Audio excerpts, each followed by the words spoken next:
talk to you. This has actually been a really unusual meeting for me. I've never seen so many journalists and TV people, and it's great that everybody's interested. So let me start with this disclaimer. I'm theoretically a founder of this company. I actually, unlike Tim, I know nothing about the company. You would not want me to run a company, I can tell you that right now. But I will start with aging. So you all know this, that this is obviously a partial list of the many diseases of aging. And what's amazing about all of these diseases is how they all come up with the same trajectory, meaning very rare in young people, halfway through the lifespan, they all rise with approximately exponential kinetics. So those of us who have worked on aging for some time, we don't believe this is a coincidence, and we think it's because there are basic aging processes that are driving all of these diseases at once. And of course, as you probably know, we meaning the field, think cellular senescence qualifies for being one of those basic aging processes that can account for a large number of very disparate age-related diseases. So I'm going to give you three ways to think about senescence.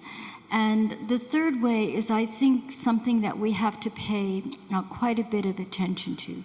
So the first way is something that Tim has already alluded to. It's a stress response to many types of damages, things that damage the genome or the epigenome. Of course, many oncogenes will induce a senescence response, things that derange metabolism or even just derange organelle function. And what happens when the cells experience this damage is that they enter this state, which we call cellular senescence, and we call this a tripartite phenotype. And you've already heard about its major facets. It's an essentially irreversible arrest of cell proliferation. It's this very complex secretory phenotype, which I'll describe for you in more detail. And of course, the cells tend to resist undergoing cell death.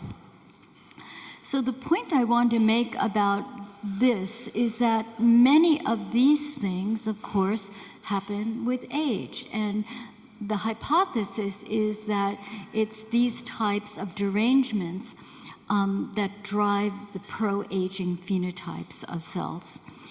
But there is another way to think about senescence, and Tim also began to allude to this, and I think it's really important to, of course, what I also want to point out is that these cells increase with age, and they're found at sites of many, many age-related pathologies. So this is the second way I think it would be good to think about senescence, and that is that it was under evolutionary selection, and evolution did not select this phenotype in order to cause aging. It selected this phenotype in order to promote the next generation. So here are three physiological examples of where senescent cells are found and where they appear to be important for example, optimizing the certain structures within the embryo. This is work primarily from Manuel Serrano and Bill Keyes. We also know this is relatively underappreciated, but in the placenta, there is a wave of senescent cells that precedes the initiation of labor. And women who undergo early labor have an early wave of senescence. Women who undergo late labor have a late wave of senescence. This is true in both humans and mice. And then finally, we now know that senescent cells appear at the sites of tissue damage, and that their presence at that damaged site is important for optimizing tissue repair and maintaining tissue homeostasis. So really, this is an evolutionary balancing act. The selected phenotypes are, of course, the ability to stop cancer, which is what the growth arrest does, but also primarily the secretory phenotype is important for initiating labor and also for promoting wound healing. And on the downside, of course, we still think it's the secretory phenotype that is important for driving the diseases of aging and the phenotypes that we associate with aging. So what this secretory phenotype does, we think, in order to drive these deleterious effects of senescent cells, has to do with inflammaging, this word that was coined by Claudio Franceschi to describe basically what a pathologist sees when a pathologist looks at aging tissues. You can take a liver biopsy from a 15-year-old and a 50-year-old, give it to a pathologist blinded, and the pathologist will be able to tell you whether the tissue came from a young or an old person. Part of what the pathologist will look for is infiltration of primarily innate immune cells, but also some adaptive immune cells, and this is what has been termed inflammaging. We know that chronic inflammation, so the cells persist, they increase with age, they persist, and that means that the tissue is under chronic inflammation. And we know this is deleterious. We know that it can destroy the tissue. Many of those immune cells are producing toxic molecules. It can make normal cells fail to function properly. It can prevent stem cells from functioning. And of course, it greatly increases the risk factor for developing cancer. But it also is important for tissue repair and wound healing. If you don't mount an inflammatory response, you'll never heal a wound within a tissue. So also, as Tim alluded to, we now have transgenic mouse models.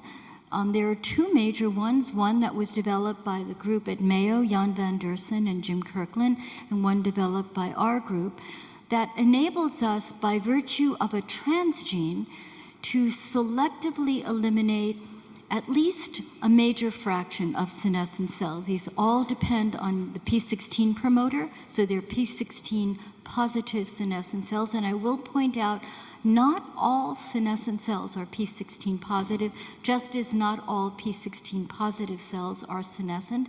But these mouse models are constructed such that when you activate the transgene, which has an artificial killer gene, you can primarily and selectively eliminate senescent cells. So here is this is our mouse model. It's actually a very large piece of DNA. It's a bacterial artificial chromosome, and it contains the entire murine CDK N2 locus, which is the P16 locus, among other genes. And what we've done is we've inserted downstream of the P16 promoter a totally artificial cDNA that enables us to image the cells, to sort the cells from tissues, but most importantly, to kill them by administering this otherwise benign drug, ganciclovir, which then is phosphorylated by the spiral thymidine kinase and creates a very potent DNA chain terminator. Now, of course, senescent cells don't replicate nuclear DNA, but they do replicate mitochondrial DNA. And Remy Laberge in the lab was able to show that this derivative gets into the mitochondria, fragments the mitochondrial genome, and the cells die by apoptosis. So between the Mayo group and our group, we have now shared these transgenic mice with literally dozens of academic labs who are working on their favorite age-related pathology, all of which were depicted on that first slide that I showed you. And what I can tell you is this slide is already out of date. So what I've listed here is the list of age-related pathologies that are now known to be caused, at least in part, by the presence of senescent cells. Everything in blue is published. Actually, as I said, this is already out of date. But you can see now that I think it's really clear that at least in a mouse, it's possible, it's comfortable for us to say that senescent cells drive multiple age-related pathologies. So this is the good news, is that we now have identified one such basic aging process that is likely to account for many age-related diseases. The bad news is, as I told you, senescent cells do good things too. So what do we do, and how do we now begin to try to treat aging and age-related diseases while maintaining the beneficial effects of senescent cells? So the first approach was, again, something that Tim alluded to, is sort of a shotgun, and that is, let's just try to ameliorate the senescent phenotypes and see what happens. So there are several strategies. So the first strategy, I guess these are now called xenomorphics, but the idea is to get the cells to stop secreting. And I have to tell you, we worked hard on this for several years. We pretty much abandoned this approach, and the reason is because there are pathways that we have identified, we and others have identified, that drive the secretions. And those pathways have known proteins. They have drugs that have already been developed by Big Pharma that target those proteins and cause the cells to stop secreting certain aspects of the secretory phenotype when you apply the drug. That's the good news. The bad news is that these pathways are very important for tissue homeostasis. For example, the DNA damage response pathway, the NF-kappa B p38 pathway, the mTOR pathway, which allows you to respond to nutrients and growth factors. The other disadvantage of this approach is that you add a drug, you inhibit a pathway, the cells stop secreting, you take away the drug, and the cells start secreting again. So what that means is you have to be under constant pressure from the drug.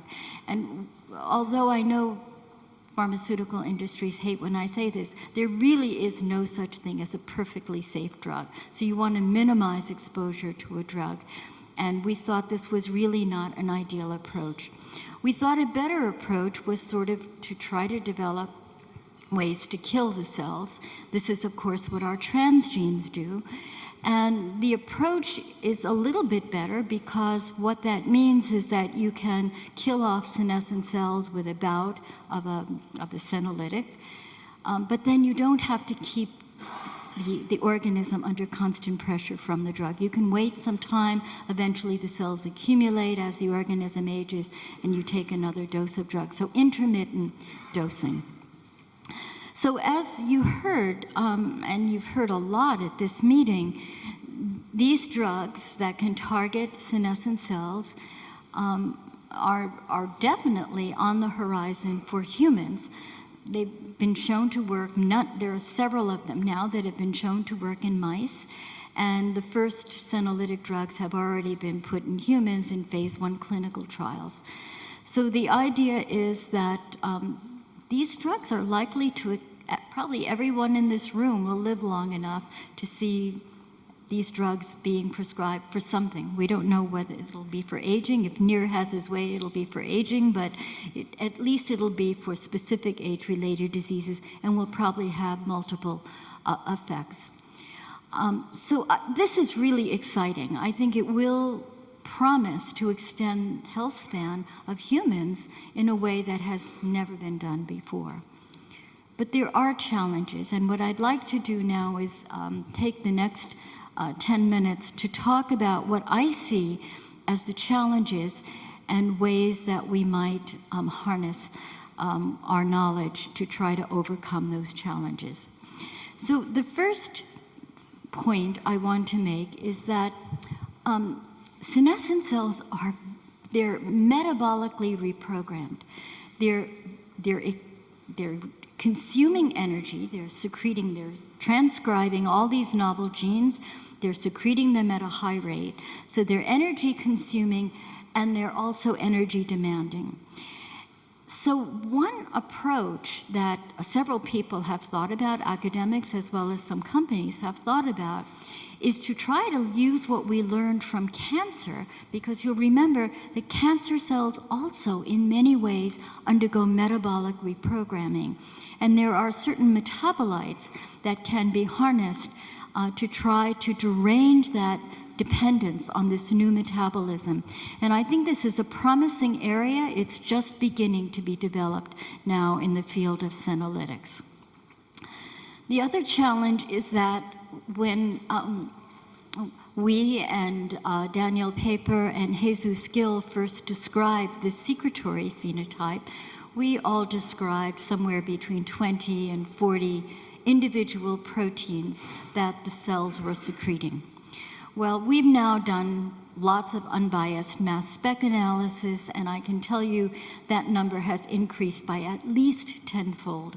So this is an extremely complex phenotype.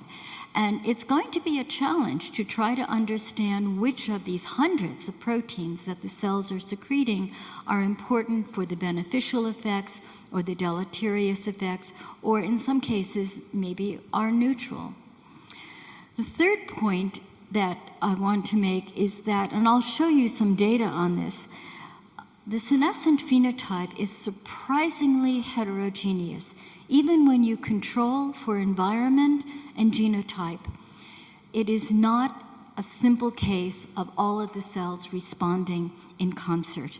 And that's going to raise challenges of trying to understand subpopulations of senescent cells and trying to identify, again, the good guys from the bad guys. I'll show you that the secretory phenotype depends enormously on cell type. No two cells secrete the same complement of proteins. And I'll show you that it also depends on the senescence inducer. So remember that early slide where I showed you all of the kinds of damages that can drive cells into senescence. Well, each one gives rise to a peculiar secretory phenotype. There's overlap, there's a core of molecules that are secreted by all of those inducers, but then there are inducer-specific factors that comprise the SASP that we need to understand. And then the last point I'll make is that it's dynamic.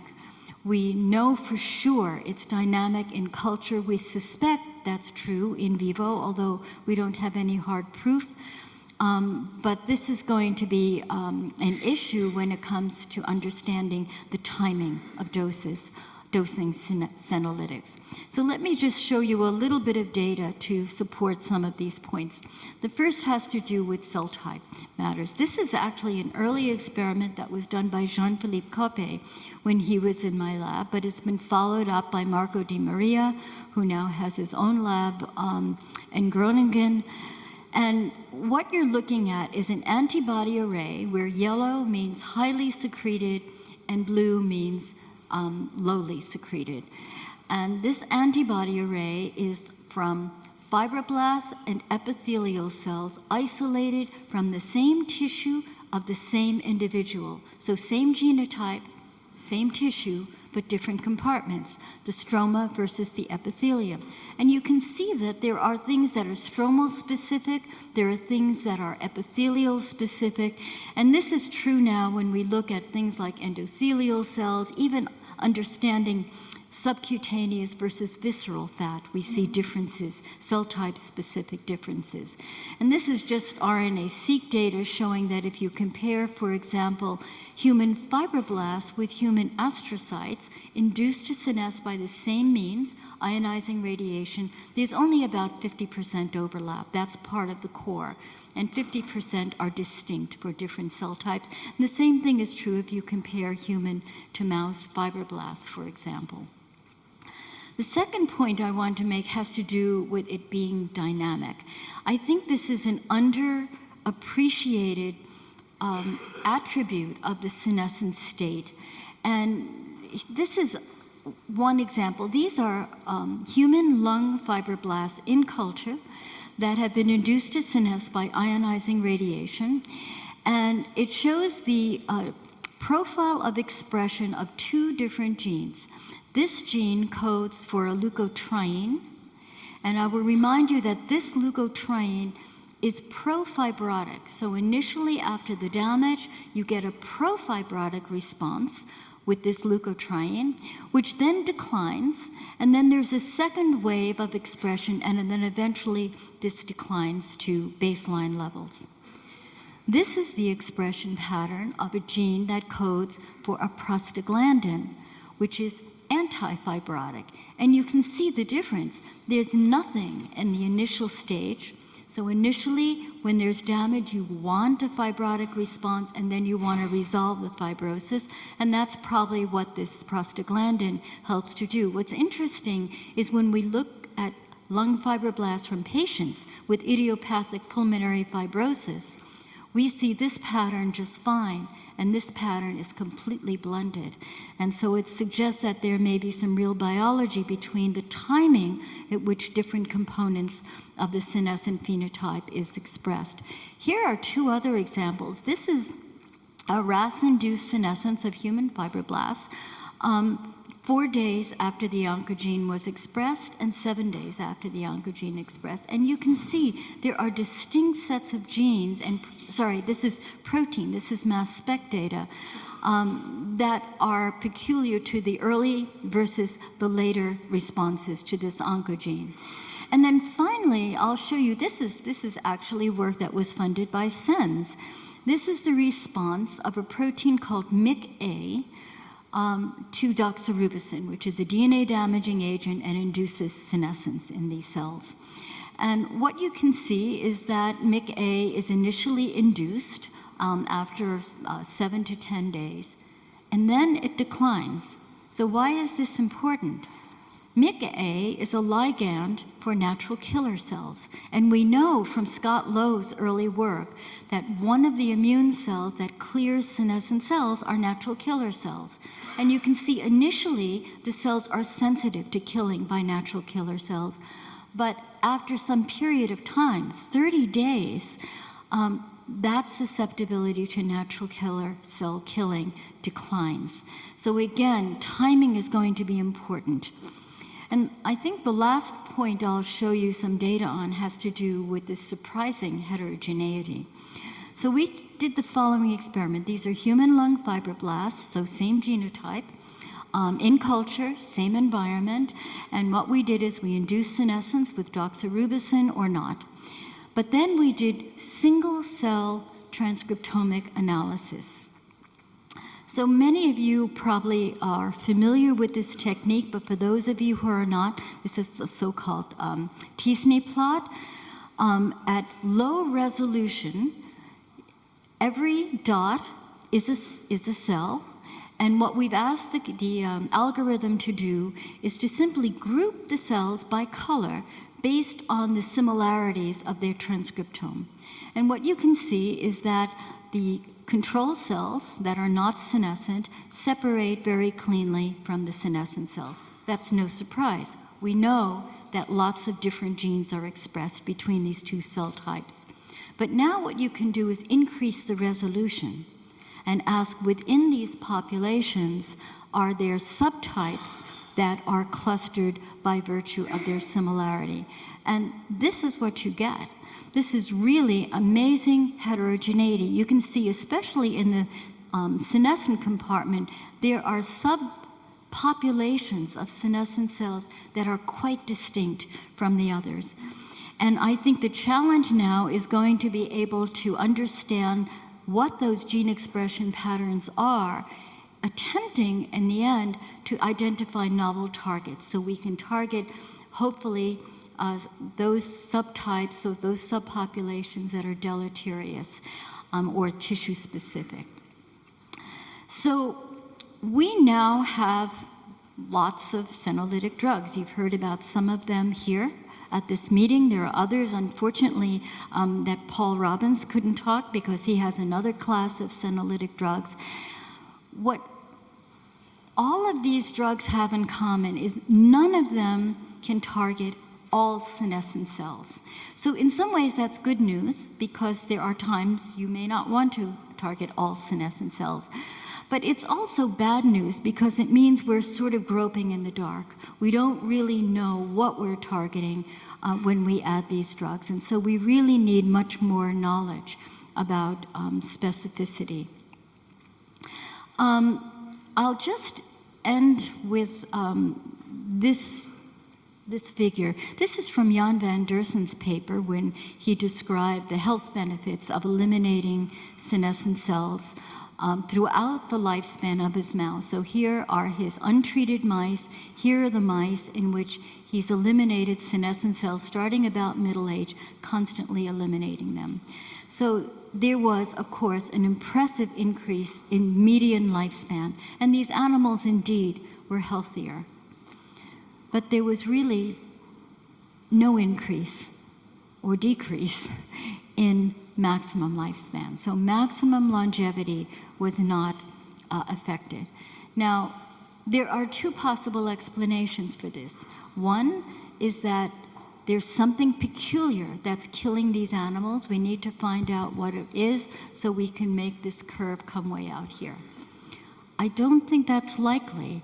I think if we think about the way evolution sets species-specific lifespan, it's probably by tweaking hundreds, if not thousands, of genes in concert with the environment. And so it may be unrealistic to really think we're going to, at least in the near future, be able to extend things way out here. But this, I think, is absolutely reasonable. So what we can look forward to is not so much being like, this is Jeanne Calment. This is on her 121st birthday, so that's great. She lived 121 years.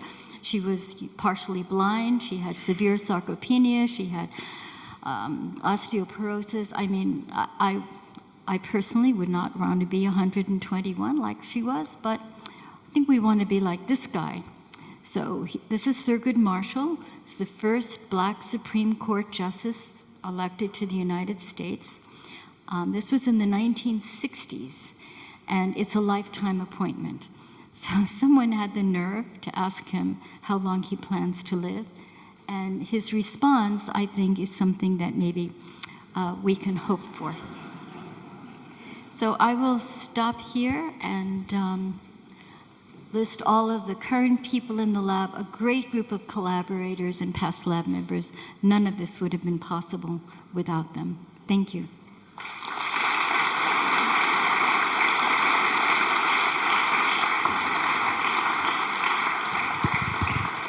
So thank you very much for the great talk. We have Judy, that was like always great. And I really appreciate that you brought in the challenges, because that's what we need to deal when we're making the progress in our treatment. A simple question: you have a lot of RNA data and you've done some sophisticated analysis on the diversity, but you can also look at upstream regulators of the transcripts between cells, and maybe there's something more common. Hopefully, maybe there's something more common than only this diversity. So there are near, but remember, when we looked at what was driving the secretory phenotype, we identified 3 major pathways, and others have identified other pathways. So the point is, it's not that there's going to be a pathway or a target or even a handful of targets. Each of those pathways has 10 different potential targets. So we can simplify things. You're right, we can't go after 400 targets at once.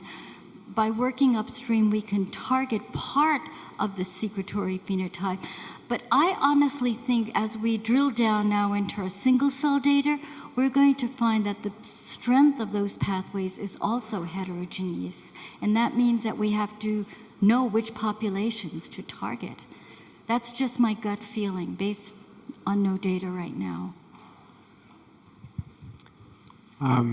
So an optimistic counterpoint to your lack of maximum lifespan finding there, Van Dersen's last. Yeah.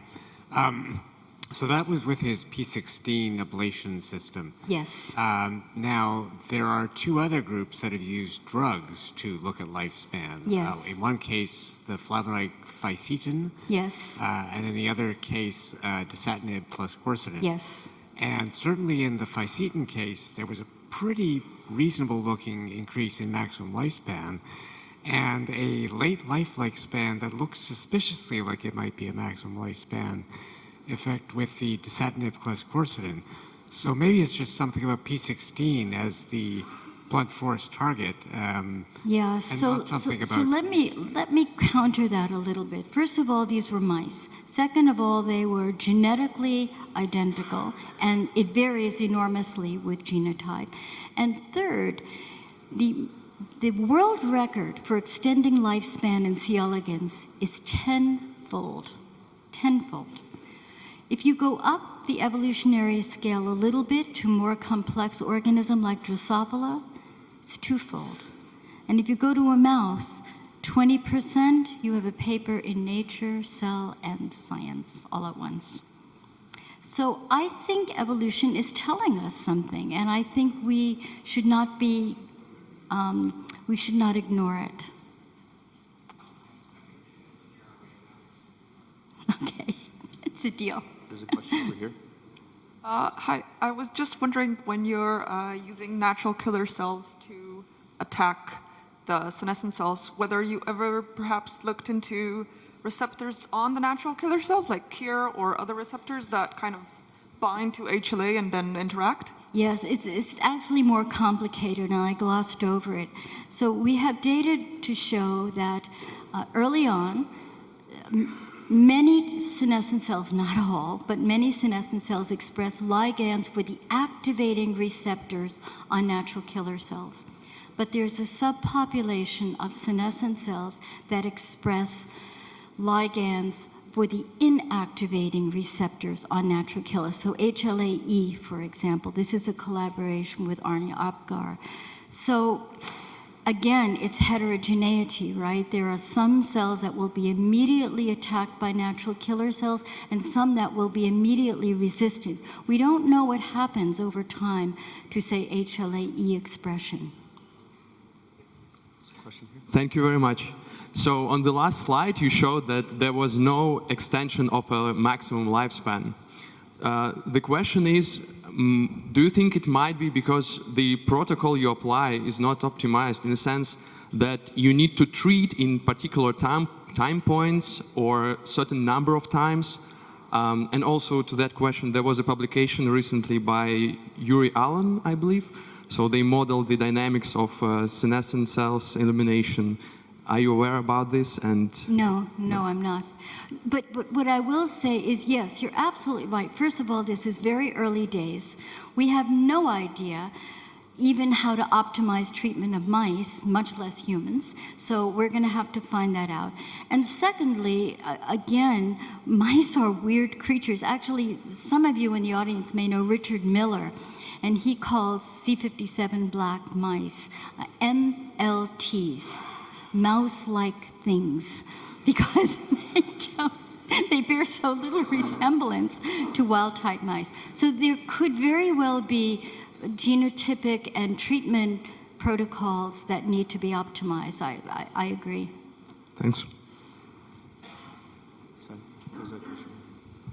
So brief question, would rats be a better model for testing? Would rats? Rats be a better model for, does anybody do that? Yeah. Testing senilitase? So I've talked to quite a few animal modelers. There are certainly some human pathologies for which rats are much better. The genetics is not as easy. They're a little bit more expensive. They're still a rodent. They still are not bipedal, and they still have long tails. So, but you know, these rodent models are the best models we have. It would be nice, I think, if we had some primate models. And I know some people are working on short-lived, small primate models, and that might be a little better. We'll have to see. Come marmosets? Or? So marmosets are one, and then there's a tree shrew, apparently, that some people are working on. Why do you think mice dies despite a huge senolytic treatment? So it's a great question, and Jan has been at every conference I've been where he's shown those data, that question comes up. And the answer, unfortunately, is not that they die of a single pathology. So they still show decrements in liver function and kidney function. They still get tumors, but the tumors are smaller and they're later appearing. Possibly, but it's not as though it's a single pathology.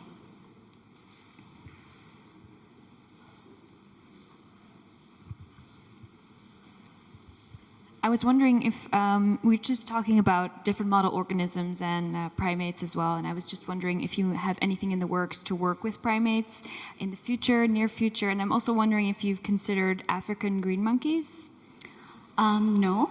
Maybe you can tell us why African green monkeys would be... It's from an article I recently read. I don't know a lot about it, but someone proposed that they might be better model organisms even than, so say, macaques or, you know, organisms that we use often. Of course, as you know, the problem with working with monkeys is they're expensive and they live a long time. Yeah. So doing a lifespan experiment goes through 5 or 6 postdocs at least. Right.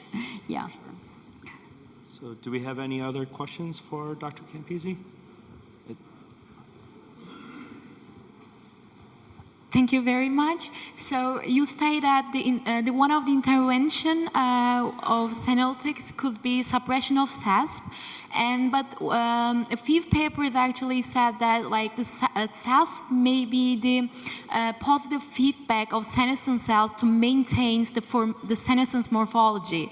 So by suppressing SASP, would it be a danger of actually a reversion of senescent cells? So I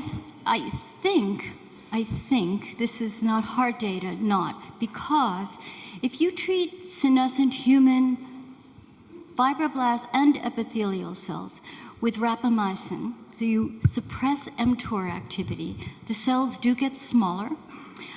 They do turn off a portion of their secretions, especially the pro-inflammatory secretions, but they don't re-enter the cell cycle, which is exactly what you want. You don't want those cells to start dividing again.